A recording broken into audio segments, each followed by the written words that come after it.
Welcome to our channel. Today we how to connect Slack to Asana for task requests from customers, beginner guide step by step clearly.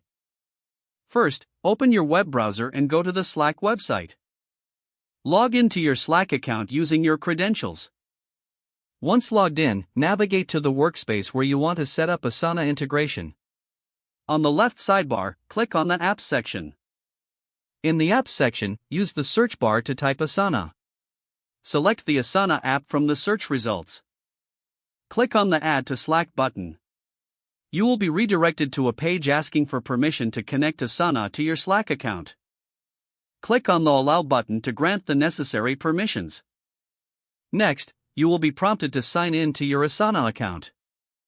Enter your Asana credentials and log in.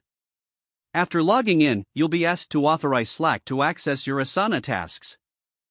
Click on Authorize to complete this step. Now, you'll see an overview screen showing you the connected apps. From the Asana integration setup page, you can customize notification settings. Choose the Asana projects you want to receive updates about in Slack. You can also select specific channels for Asana notifications. To enable task requests from customers, set up a dedicated Slack channel for this purpose. Once your channel is created, return to the Asana integration settings. In the settings, link your designated channel to receive task requests. Now, define the format for task requests customers can send in the channel. You might want to specify how to include task details like title and description. After configuring the settings, make a test request in your designated channel. Verify that the task appears in Asana.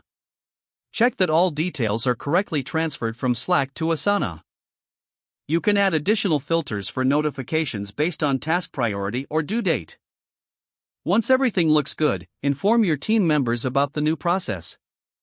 Encourage them to submit task requests using the defined format in the Slack channel. You have successfully connected Slack to Asana for customer task requests. Don't forget to like this video and subscribe to our channel for more step-by-step tech guides.